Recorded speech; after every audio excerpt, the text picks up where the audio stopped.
শুভ রথযাত্রা, শুভ রথযাত্রা। বলভদ্র সুভদ্রারাং শ্রী জগন্নাথায় নম। শুভ রথযাত্রার এই পূর্ণতিথিতে আপনাকে ও আপনার পরিবারকে জানাই শুভ রথযাত্রার অভিনন্দন এবং আন্তরিক শুভকামনা। জয় জগন্নাথ, জয় জগন্নাথ। রথের মেলা মানে আমাদের কাছে এক বিশাল আবেগের মেলা। রথযাত্রা বা রথদ্বিতীয়া আষাঢ় মাসের আয়োজিত অন্যতম প্রধান একটি উৎসব। আপনারা কি জানেন জগন্নাথ দেবের রথের নাম কি? জগন্নাথ দেবের রথের নাম নন্দীঘোষ। আর যে দড়ি দিয়ে টানা হয় এই রথটিকে সেটা আসলে শঙ্খচূড় নাগ। আর বলরামের রথের নাম কালধ্বজ। আর এই রথের দড়ি হলো বাসুকী নাগ। আর সুভদ্রার রথের নাম হলো দর্পদলন। আর এই রথের দড়ি হলো স্বর্ণচূড় নাগ। এই জন্য বলা হয় রথের দড়ি ধরলে পূর্ণ হয়। আসলে এই নাগদের মূলত বাসুকীর কৃপা লাভ হয়। তাই তো রথদ্বিতীয়া বাঙালিদের প্রধানটি উৎসব। তো চলো বন্ধুরা, দেখে নাও আমাদের রথের দিন কিভাবে কেটেছিল। তো চলো দেরি না করে তাড়াতাড়ি দেখে নাও।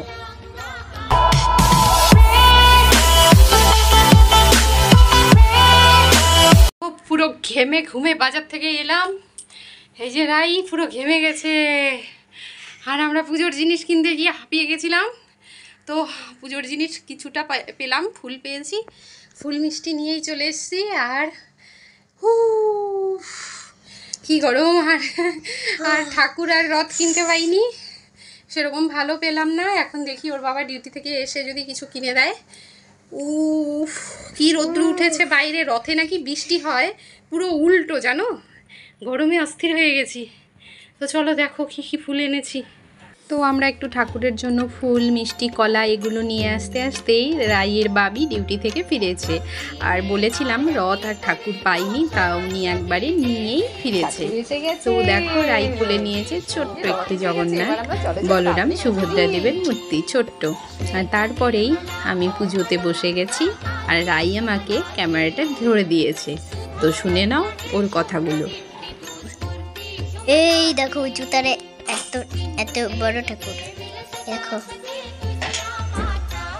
জগন্নাথ বলরাম সুভদ্রা ওনারা এসেছে। এই দেখো আমাদের ঠাকুর। এই দেখো আমার মা কাটছে সব। দেখো ঠাকুরকে দিচ্ছে ভেঙে ভেঙে। এই দেখো এই দেখো এই দেখো আমার দাদা ভাইয়ের ছবি, ছোট ছিল।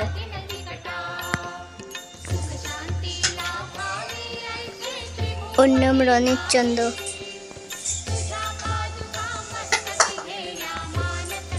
মা ডাকে রিক আর আমি ডাকে দাদা ভাই। এই যে ছবিটা দেখতে পাচ্ছ বন্ধুরা, ওটা আমার দাদা ভাইয়ের ছবি। নাম রনিত, 2 বার বলে দিলাম। দেখো কত খাবার দিচ্ছে ঠাকুরকে, দেখতে পাচ্ছ? এ দেখো কত কিছু।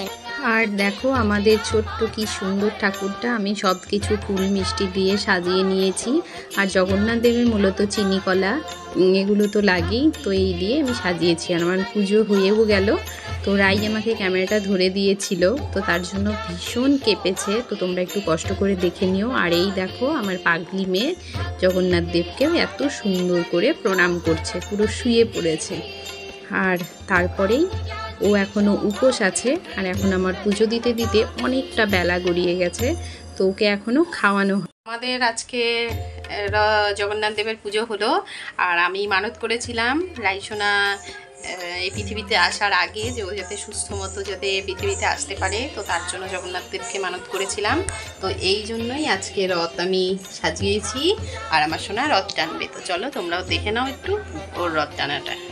জয় জগন্নাথ, জয় জগন্নাথ, জয় জগন্নাথ। তো রথ টানা পর্ব আমাদের ঘরে একটু শেষ হলো, আর এখন রাইকে খাইয়ে একটু ঘুম পাড়িয়ে দিয়েছিলাম।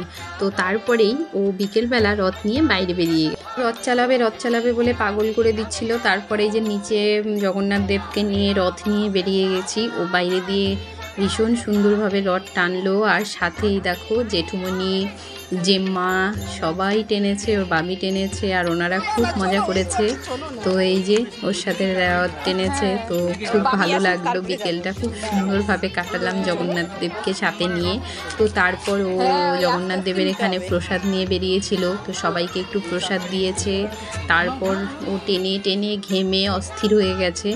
পুরো আমরা সারা কোয়ার্টার চত্বরটা পুরো ঘুরেছি। তো ঘোরার পর তো চলো তোমরাও দেখো কি করেছি। আর আমি না ভিডিওটা এখনও যেহেতু উল্টো রথ হয়নি তার জন্য ভিডিওটা দিলাম। আর রথের দিন অনেক দিন হয়ে গেল, পুরো 8 দিন হয়ে গেল আমি ভিডিও এডিট করে উঠতে পারিনি। তো তার মধ্যে রায়ের শরীরটা খুব খারাপ ছিল, আর হয়ে ওঠেনি। তো ভাবলাম যে আজকে এখনও তো উল্টো রথ হয়নি, তো একটু পোস্ট করে দিই। তো দেখো আমরা সবাই মিলে বেরিয়েছিলাম, আর এখন সুন্দরভাবে সারা রাস্তাটা জুড়ে রথ টানবো। তো রথ টানতে টানতে আমরা আবার পুরো বিটি রোডেই উঠে গেছিলাম। তো এই দেখো রথ নিয়েও চলছে, আর আমরা রাস্তায় সবাইকে দাঁড় করিয়ে প্রসাদ দিচ্ছিলাম, আর সবাই টাকা। শুভ রথযাত্রা সবাইকে। এই যে আমাদের রথ, পারবি, খুব পারবি, আয়। রথ টেনে টেনে নিয়ে যাচ্ছি। তা আমরা রথ টানতে টানতে দেখো বিটি রোডে পুরো উঠে গেছি, আর এখানেই রথতলার যে আসল রথটা যায়, তো সেটা অনেক রাতে গেছে। তো ভাবলাম যে কোথায় যাব। তো এই যে রাই এখন রথ জগন্নাথ দেবকে নিয়ে মাসির বাড়ি চলে এসছে। তো মাসি এখানে কোথায় রথের মেলায় জগন্নাথ দেব তো সত্যি তো রানী গুন্ডিচা দেবীর বাড়িতে যায়। তো আমরা গুন্ডিচা দেবীকে কোথায় পাবো, তো রাইয়ের মামুনির বাড়িতেই রেখে এলাম। তো সেখানেই জগন্নাথ দেবের মাসির বাড়ি হয়ে গেল। তো জগন্নাথ দেব 7 দিন থাকবে, তারপর আমরা আবার নিয়ে যাব। তো এই যে দিদির বাড়িতে এসেছি, আর এখন চা খাওয়া হবে। একটু চা খেয়ে তারপরে আমরা বাড়ি চলে যাব। আর দিদির বাড়িতেই রেখে এলাম রথটাকে। আর এই দেখো আমরা বাড়িও চলে এসেছি। তো বাড়িতে এসেই পাঁপড় ভাজা আর জিলিপি, এগুলো তো প্রসাদে জিলিপিগুলো দেওয়া হয়েছিল, আর একটু পাঁপড় ভেজে নিলাম। তো বললাম যে চলো রথের মেলার দিন একটু পাঁপড় ভাজা জিলিপি না খেলে হবে। তো এই তো রাই দেখো জামা ছেড়েই পাঁপড় ভাজা নিতে চলে এসছে, আর ও তো পাঁপড় ভাজা খেতে ভীষণ ভালোবাসে। তো আজকের মতো কিন্তু ভিডিওটি আমি এখানেই এন্ড করছি। আর সবাই একটু দেখে নাও, আর আমার চ্যানেলে যদি কেউ নতুন ভিজিট করে থাকো তো ছোট্ট একটা লাইক করে আমার পরিবারের মিষ্টি সদস্য হয়ে থেকে যেও। তো চলো নেক্সট টাইম তোমাদের সাথে আরও সুন্দর সুন্দর ভিডিও নিয়ে আসবো। তো thank you so much, thanks for watching. তো চলো ফ্রেন্ড, সবাই ভালো থেকো, সুস্থ থেকো। রথযাত্রা উল্টো রথ সবাই সুন্দরভাবে কাটাও, আর খুব তাড়াতাড়ি তোমাদের সাথে দেখা হচ্ছে নেক্সট ভিডিও নিয়ে। চলো টাটা।